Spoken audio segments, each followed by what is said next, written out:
Students, today we are discussing about problem of deficit and excess demand.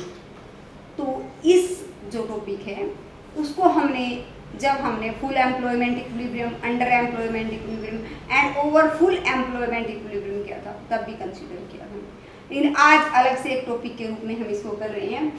तो problem of deficit and excess demand क्या होता है? देखो, हमेशा ही इकोनॉमी में इक्विलिब्रियम कहाँ पर होता है? वहाँ पर होता है जहाँ पर aggregate demand is equal to aggregate supply. लेकिन जरूरी नहीं है कि वहाँ पर हमेशा ही फुल एम्प्लॉयमेंट पाया जाए। वहाँ पर क्या पाई जाती है? दो सिचुएशन पाई जाती है। एक तो हमारी क्या होती है कि डेफिसिट डिमांड होती है और दूसरी हमारी क्या होती है? एक्सेस डिमांड होती है।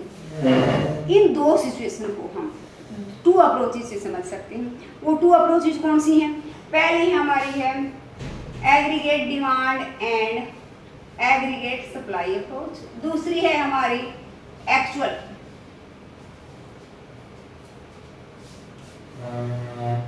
Demand and plan demand approach. तो दो अप्रोचेज हैं हम जिसके द्वारा हम क्या समझ सकते हैं कि डेफिसिट डिमांड क्या और एक्सेस डिमांड क्या है। वो दो अप्रोचेज कौन से हैं? एक aggregate demand and aggregate supply approach और दूसरी है हमारी actual demand and planned demand approach. अब हम देखते हैं ये अप्रोचेज क्या है। तो फर्स्ट ऑफ ऑल हम क्या करेंगे, aggregate demand and aggregate supply approach के अकॉर्डिंग हम डेफिसिट डिमांड किसे कहते हैं। तो देखिए, deficit demand refer to a situation in which aggregate demand is less than aggregate supply corresponding to full employment। तो full employment के लेवल पर हम देखते हैं कि aggregate demand होती है वो less होती है किससे? aggregate supply से। कि जो aggregate demand है कौन सी? हमारी plant demand। कि जो हमारी plant demand है वो हमारे plant supply से क्या रह जाती है? कम रह जाती है। तो उस सिचुएशन को हम क्या कहते हैं? Deficit demand. तो अब इसको हम एक डायग्राम के द्वारा देखते हैं। इस साइड हम इनकम, एम्प्लॉयमेंट या आउटपुट, इस साइड हम लेंगे एग्रीगेट डिमांड।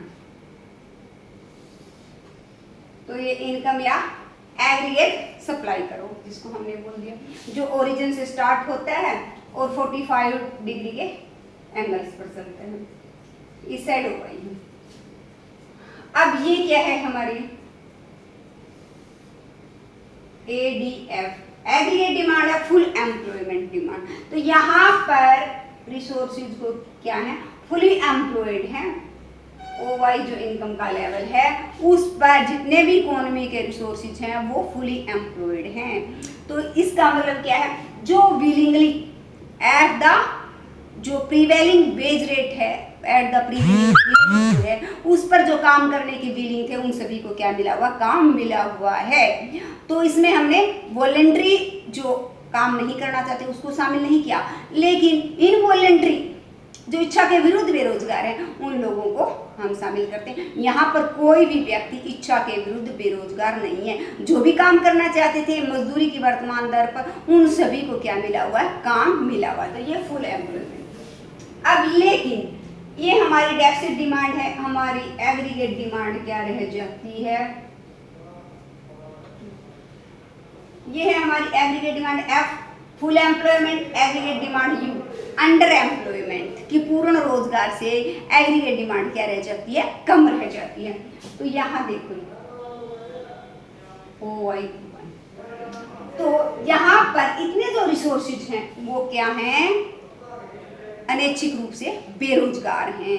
कि मजदूरी की जो है हमारी प्रीवेलिंग वेज रेट पर they are willing to do work but they cannot find any work. कि वो तैयार हैं, एबल भी हैं, करना भी चाहते हैं, लेकिन फिर भी कोई काम नहीं मिल रहा। इसलिए यहाँ पर Y/1 जो रिसोर्सेज हैं वो हमारे क्या हैं? बेरोजगार हैं। तो इसको हम अंडर एम्प्लॉयमेंट इक्विलिब्रियम भी कह सकते हैं कि पहला हमारा इक्विलिब्रियम यहाँ पर था, अब हमारा इक्विलिब्रियम यहाँ पर है। ये फुल एम्प्लॉयमेंट इक्विलिब्रियम है लेकिन ये अंडर एम्प्लॉयमेंट इक्विलिब्रियम हो गया। तो ये हमारी यहाँ से तो हमारी क्या हुई? अब हम किसको मापें? हमें तो मापनी है कि डेफिसिट डिमांड क्या है, मांग कितनी कम रही। तो देखो एडीएफ माइनस एडीयू, तो इसका answer E A is equal to E A. ये जो है हमारा डिफरेंस, ये क्या रहा हमारा, ये रहा है, इसको हम क्या कहेंगे, डेफिसिट डिमांड। और डेफिसिट डिमांड का दूसरा नाम क्या हमारा, एक होता है, दो गैप होते हैं हमारे, इन्फ्लेशनरी गैप और डिफ्लेशनरी गैप। तो ये हमारा क्या है, डिफ्लेशनरी गैप है, कि प्राइसेस कम है। तो अब दो विशेषताएं थी हमारी, aggregate demand and aggregate supply approach से जब हमने क्या किया था, इक्विलिब्रियम, जब हम डेफिसिट डिमांड को कंसीडर करते हैं तो हमारी इसके दो विशेषताएं थी। पहली विशेषता क्या थी कि एग्रीगेट डिमांड फुल एम्प्लॉयमेंट के लिए जितनी एग्रीगेट डिमांड चाहिए उससे क्या रह जाती है, कम रह जाती है। तो देखो फुल एम्प्लॉयमेंट के लिए हमें एडीएफ चाहिए थी, ये वाली लाइन चाहिए थी, लेकिन हमारी एग्रीगेट डिमांड क्या रहेगी, उससे कम रह गई। तो यहाँ से हमारी क्या रहेगी, इतनी डिमांड कम रहेगी। पहली विशेषता है कि हमारी जो संपूर्ण मांग है, एडी है, एग्रीगेट डिमांड है, या समग्र मांग पूर्ण रोजगार के लिए जितनी भी समग्र मांग की जरूरत थी उससे क्या रह जाती है, कम रह जाती है। तो इसका मतलब क्या है कि हमारे कुछ रिसोर्सेज क्या है, अनविलिंगली अनएम्प्लॉयड हैं। तो इतनी अनविलिंगली अनएम्प्लॉयमेंट है, कुछ साधन हमारे बेरोजगार रह जाते हैं। तो ये अल्प रोजगार संतुलन भी हम इसको कह सकते हैं। अब दूसरी इसकी जो विशेषता है वो क्या है कि जो हमारी एग्रीगेट डिमांड है वो पूर्ण रोजगार के लिए जरूरी एग्रीगेट सप्लाई से भी क्या रह जाती है, कम रह जाती है। तो पूर्ण रोजगार के लिए तो एग्रीगेट सप्लाई यहाँ पर होनी चाहिए थी, इवन पर उसको काटना चाहिए थी, लेकिन ये इतनी उससे क्या रह जाती है, कम रह जाती है। तो इसको ये भी हमारी क्या है, ये डेफिसिट डिमांड है। ई डेफिसिट डिमांड की हमने क्या की कि दो विशेषताएं हैं। पहली विशेषता है कि एग्रीगेट डिमांड पूर्ण रोजगार के लिए जितनी एग्रीगेट डिमांड चाहिए उससे कम रह जाती है। दूसरी विशेषता है कि हमारी जो एग्रीगेट डिमांड है वो पूर्ण रोजगार के लिए जितनी एग्रीगेट सप्लाई की जरूरत है उससे भी कम रह जाती है, उससे नीचे के लेवल को वो एक दूसरे के क्या हो जाती है, बराबर रह जाती है। तो यहाँ पर इसका मतलब क्या है कि एक्सेस कैपेसिटी पाई जाती है, कि मान लो एक प्रोड्यूसर है, उसने वो प्लांट क्या कर सकता है, डिमांड 80 यूनिट की है और वो 100 यूनिट प्रोड्यूस कर सकता है, पर उसने भी प्लानिंग क्या कर ली, 80 यूनिट की प्रोड्यूस करने की प्लानिंग कर ली, 80 ही डिमांड है, तो वहाँ पर बराबर हो जाती है, जबकि वो प्लांट क्या कर सकता है, 100 यूनिट प्रोड्यूस कर सकता है।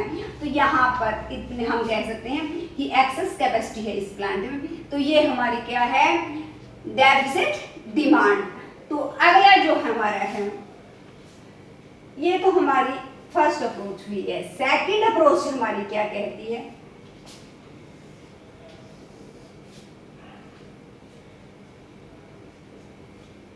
इनकम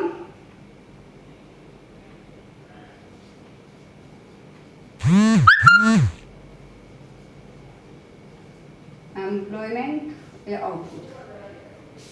इस साइड हम लेंगे एग्रीगेट डिमांड। ये हमारी एग्रीगेट सप्लाई लाइन है जो 45 डिग्री की है। अब क्या है हमारी, ये हमारी एग्रीगेट डिमांड है। जो हमारी एग्रीगेट डिमांड है ये है हमारी कौन सी, प्लांट। डेफिसिट डिमांड में क्या होती है कि जो हमारी प्लांट डिमांड है वो क्या है, वो ज्यादा है, लेकिन एक्चुअल डिमांड क्या होती है, उससे कम रह जाती है। तो ये प्लांट है, तो यहाँ पर इक्विलिब्रियम हुआ हमारा। हमने सोचा था कि मैं मार्केट जाऊंगी, वहां से 20 जो यूनिट्स है वो लेकर आऊंगी या 20 आइटम्स की शॉपिंग में करूंगी, लेकिन मार्केट जाने के बाद वहाँ की सिचुएशन देखने के बाद सिर्फ 10 यूनिट ही लेकर घर आई हूँ। तो उससे क्या हुआ कि 20 - 10 जो मैंने प्लानिंग की थी उससे 10 यूनिट क्या रहेगी, कम रह गई। तो ये क्या है, डेफिसिट डिमांड है। एडीए, तो ये कि हमारी क्या है, एडीपी, पी का मतलब प्लांट, एग्रीगेट डिमांड जो मैंने प्लानिंग की थी और एग्रीगेट डिमांड जो वास्तव में हुई है, एक्चुअल में हुई, इन दोनों के डिफरेंस को हम क्या कहेंगे, ये E1 है इक्विलिब्रियम। इन दोनों का डिफरेंस हमारा क्या कहलाएगा, डेफिसिट डिमांड, कि ओवाई इनकम का लेवल था वो ओवाई 1 है, इतने रिसोर्सेज हमारे क्या हुए, अनएम्प्लॉयड हैं। तो ये हमारा किसके कारण हुआ कि हमारी एक्चुअल जो डिमांड है वो कम रह जाती है और प्लान डिमांड क्या थी, ज़्यादा रह जाती है। तो यहाँ से E1 से E की तरफ ये हमारी क्या होती है, डेफिसिट डिमांड है। ये इस साइड से हम मापेंगे तो ये वाली चीज हमारी क्या है, ADP minus ADA is equal to deficit demand, या हम इसको कह सकते हैं डिफ्लेशनरी गैप। दो डिफ्लेशनरी गैप में हमारा क्या होता है, एग्रीगेट डिमांड कौन सी, plan minus aggregate demand actual, इन दोनों के अंतर को हम क्या कहते हैं, डिफ्लेशनरी गैप कहते हैं। अब इसका हमारा काजेज ऑफ डेफिसिट डिमांड, की डेफिसिट डिमांड के काजेज क्या हैं, कारण क्या हैं, किन कारणों से ये डिमांड हमारी कम रही। तो पहला है decrease in private consumption expenditure. हमने जो कंपोनेंट्स ऑफ एग्रीगेट डिमांड किया था उसमें हमारा पहला ही था सी, कंजप्शन एक्सपेंडिचर। कंजप्शन एक्सपेंडिचर का प्राइवेट लोगों का, तो यहाँ पर क्या हो जाता है, वो कम रह जाता है कि प्राइवेट कंजप्शन एक्सपेंडिचर कम होता है, इन्वेस्टमेंट एक्सपेंडिचर भी कम होता है, और जो decrease in government expenditure, government जो एक्सपेंडिचर करती है वो कम करती है, जिस पर रोड बनाने पर, हॉस्टल बनाने पर, जो स्कूल वगैरह के कंस्ट्रक्शन पर जो सामान खरीदती है वो जब इनका निर्माण ही कम करेगी तो इनके लिए सामग्री भी कम खरीदेगी। तो ये है हमारा। फिर है हमारा डिक्रीज इन एक्सपोर्ट, कि निर्यात में कमी होगी। तो निर्यात करते हैं तो दूसरे देशों को हम वस्तुएं बेचते हैं, उसके फलस्वरूप हमें क्या लेके आते हैं, हमें गेन होता है, हम उनकी मुद्रा लेके आते हैं और उस मुद्रा से हम क्या करते हैं, अपने देश में डिमांड करते हैं। तो वो हम लेके ही नहीं आए तो उसके फलस्वरूप हमारा क्या हो गया, डिमांड भी कम होगी। इंक्रीज इन इम्पोर्ट, आयातों में क्या होगी, कमी होगी, आयातों में वृद्धि होगी। जब आयात बढ़ेंगे तो हमारी मुद्रा तो दूसरे देशों में चलेगी और हमारी डिमांड क्या होगी, न्यून कम हो गई। फिर इंक्रीज इन टैक्स, टैक्स बढ़ा दिए, तो टैक्स बढ़ने से हमारे टैक्स किसको कम करते हैं, हमारी डिस्पोजेबल इनकम को कम करते हैं, जिसको हम क्या करेंगे, कंज्यूम करेंगे। मान लो पहले हमारी 100 रुपये इनकम है, 20 रुपये टैक्स देना पड़ता है, तो 80 रुपये हमारे क्या पास बचती है, डिस्पोजेबल इनकम बच जाती है, जिसको हम अपनी मर्जी से क्या कर सकते हैं, खर्च कर सकते हैं। अब सरकार ने क्या किया, अब टैक्स बढ़ा दिया, 100 पर 40 रुपये टैक्स कर दिया। अब मेरे पास 60 रुपये बचे, जिससे मैं अपनी क्या कर सकती हूँ, डिमांड कर सकती हूँ। तो डिमांड कितनी होगी मेरी, अब कम होगी, तो प्लानिंग डिमांड की वो कम होगी। तो इसके कारण, तो ये हमारे क्या थे, काजेज ऑफ डेफिसिट डिमांड। अब इसका क्या इफेक्ट होगा डेफिसिट डिमांड का, इफेक्ट तो ये है कि एम्प्लॉयमेंट कम रह जाएगा, लोग क्या होगा, इच्छा के विरुद्ध बेरोजगार रहेंगे। और सबसे बड़ा ये सबसे मेन इफेक्ट क्या पड़ता है कि जो बिना चाहा हुआ स्टॉक है वो इकट्ठा हो जाता है, प्रोड्यूसर ने चाहिए था, अनवांटेड स्टॉक इकट्ठा हो जाता है। जितना ज़्यादा अनवांटेड स्टॉक होगा वो प्रोड्यूसर के लिए क्या होगा, एक लॉस होगा। क्यों, क्योंकि जितना अनवांटेड स्टॉक होगा उसको झाड़ने के लिए हमारा हम कह सकते हैं नौकर रखना पड़ेगा, उसके लिए जगह होगी साफ सुंदर रखने के लिए, तो वो क्या करेगा, वो उसकी कॉस्ट को प्रदर्शित करेगा। तो इस प्रकार से हम कहेंगे कि ये हमारी जितनी ज़्यादा डेफिसिट डिमांड होगी इकोनॉमी के लिए उतनी ही ये खतरनाक भी होती है, क्योंकि इतना ही हमारा रोजगार भी कम है, आय कम है, तो इसके इकोनॉमी पर हम कह सकते हैं रिवर्स इफेक्ट पड़ते हैं। अब इसी से हम क्या करते हैं, थोड़ा सा चेंज करके हम क्या करते हैं, एक्सेस डिमांड करते हैं। वही 2 अप्रोचेज हैं एक्सेस डिमांड को भी करने के। तो पहली अप्रोच हम लेते हैं, पहली अप्रोच हमारी कौन सी थी, aggregate demand and aggregate supply approach. तो यहाँ पर डेफिसिट की जगह हम लिखेंगे excess demand. Excess demand refer to a situation in which aggregate demand is less की जगह क्या कर दो, more than aggregate supply। तो aggregate demand is more than aggregate supply। तो ये है हमारा corresponding to full employment। तो full employment के संदर्भ में हम इसको देखते हैं, तो वहां पर aggregate demand क्या होती है, aggregate supply से ज्यादा होती है। तो इसकी भी 2 विशेषताएं हैं, वो कौन सी विशेषताएं, वो हम डायग्राम से समझ लेते हैं।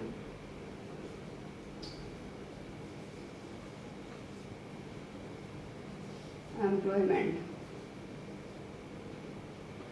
इनकम, आउटपुट, इस साइड हमारी एडी,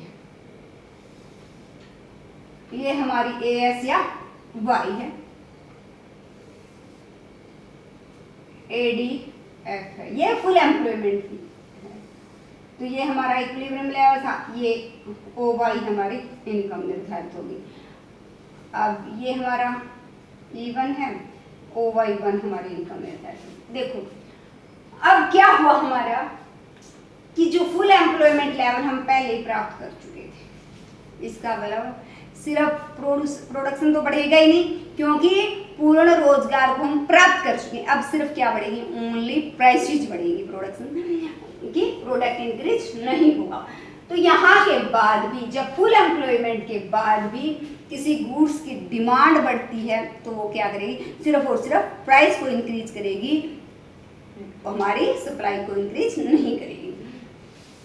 तो ये हमारा है कि हम पहले फुल एम्प्लॉयमेंट, यहाँ पर प्रीवेलिंग वेज रेट पर जितने भी व्यक्ति काम करने के लिए तैयार थे सभी को काम मिल चुका है। उसके बाद भी डिमांड बढ़ती है तो वो हमारी ADE का मतलब एक्सेस, ये डिमांड बढ़ती है तो इक्विलिब्रियम लेवल E1 पर होता है और जो इनकम का लेवल है वो Y1 हो जाता है।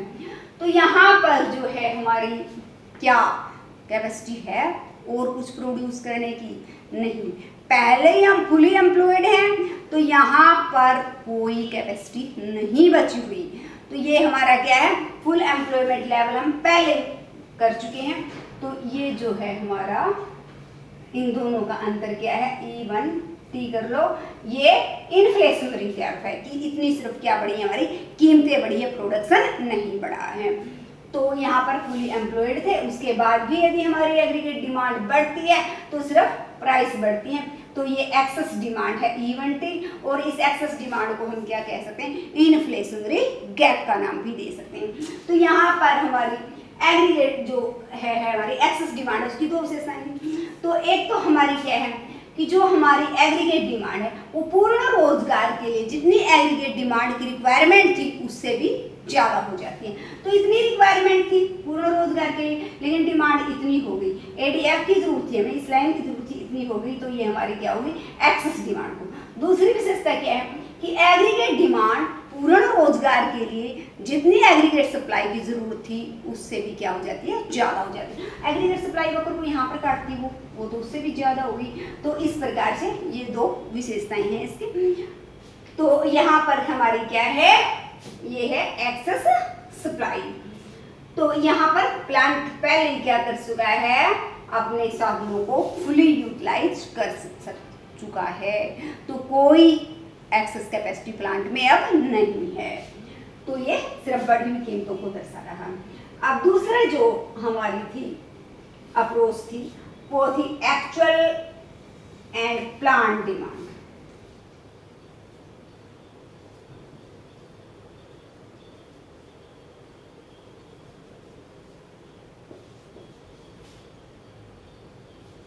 ये है हमारी एग्रीगेट सप्लाई, या इसको आप लिखते हो भाई, ये है हमारी एग्रीगेट डिमांड।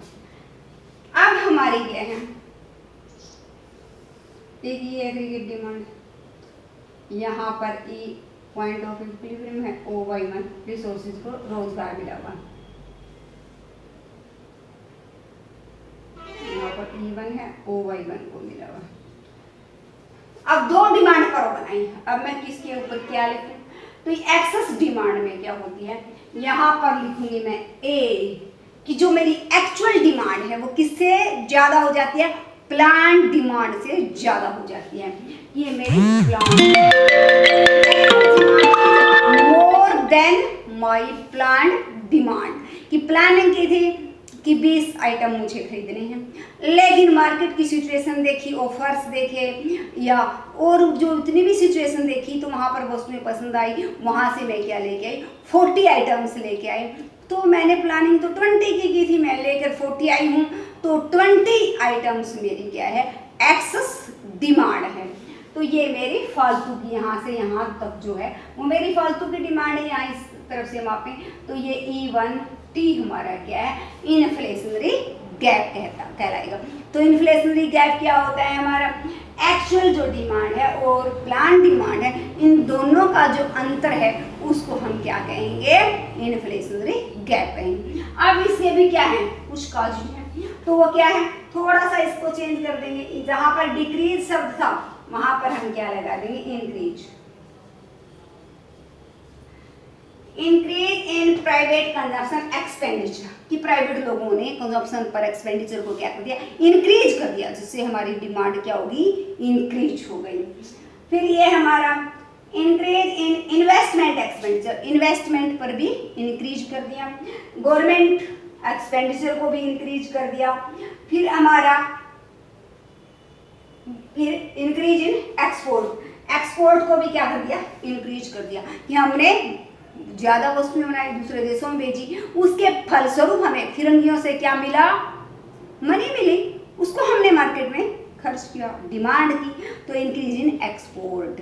लेकिन इंपोर्ट क्या है हमारा, डिक्रीज इन इंपोर्ट, तो यहां पर इंक्रीज था, यहां पर हमने डिक्रीज इन इंपोर्ट, कि जो हम दूसरे देशों से वस्तु मंगवाते थे उसको हमने क्या कर दिया, डिक्रीज कर दिया उनकी डिमांड को। क्यों, क्योंकि हमने उन वस्तुओं के सब्स्टिट्यूट अपने ही देश में क्या कर लिए, प्रोड्यूस कर लिया, अपनी ही टेक्नोलॉजी से उनको सब्स्टिट्यूट कर लिया। अब हमें दूसरे देशों से वो वस्तु मंगवाने की जरूरत ही नहीं पड़ी, तो उसके फलस्वरूप हमारा जो जितनी मनी दूसरे देश में जाती थी वो हमारे पास रहेगी, तो हमारी क्या होगी, डिमांड इंक्रीज हो गई। अब है हमारा डिक्रीज इन टैक्स, कि सरकार ने टैक्स को क्या कर दिया, कम कर दिया, टैक्स कम कर दिया, तो हमारे डिस्पोजेबल इनकम क्या होगी, ज्यादा होगी, और हमने डिमांड ज्यादा की। तो जिस प्रकार से हमने एक एग्जांपल लिया था कि 100 मनी इनकम है, उस पर पहले 20 रुपए देते थे, तो 80 रुपए क्या थी, डिस्पोजेबल इनकम बची थी मेरे पास, जिससे मैं क्या कर सकती, डिमांड की प्लानिंग कर सकती थी। लेकिन अब सरकार ने 100 रुपए पर सिर्फ 5 रुपए टैक्स कर दिया, तो 95 रुपीज मेरी डिस्पोजेबल इनकम हो गई, उससे मैं क्या कर सकती हूँ, मोर एक्सपेंडिचर कर सकती हूँ, ज़्यादा गुड्स खरीद के ला सकती हूँ। तो ये हमारा इसका इफेक्ट है, इसका हमारा काजी था। अब इसका इफेक्ट क्या हुआ इकोनॉमी पर, तो इसका इफेक्ट हमारा मुख्य रूप से यही होता है कि इसके फलस्वरूप जो हमारी प्राइसेज हैं वो क्या हो जाती हैं, बढ़ जाती हैं।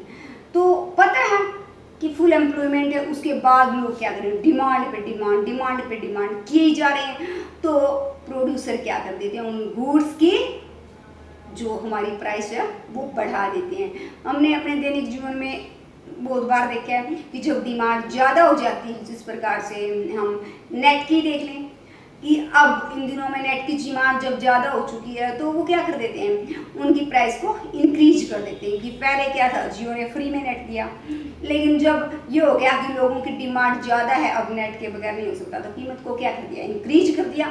उसी प्रकार से हम सर्द गर्मियों में क्या, सभी लोग हिल स्टेशन वगैरह पर घूमने चले जाते हैं, तो उस समय होटल्स के जो रूम हैं उनकी डिमांड बढ़ने के कारण वो उनकी प्राइस क्या कर देते हैं, इंक्रीज कर देते हैं। तो अपने ऑटोमेटिकली प्रोड्यूसर क्या कर देते हैं, उन गुड्स की प्राइस को इंक्रीज कर देते हैं। तो ये इसका हमारे पास इफेक्ट था।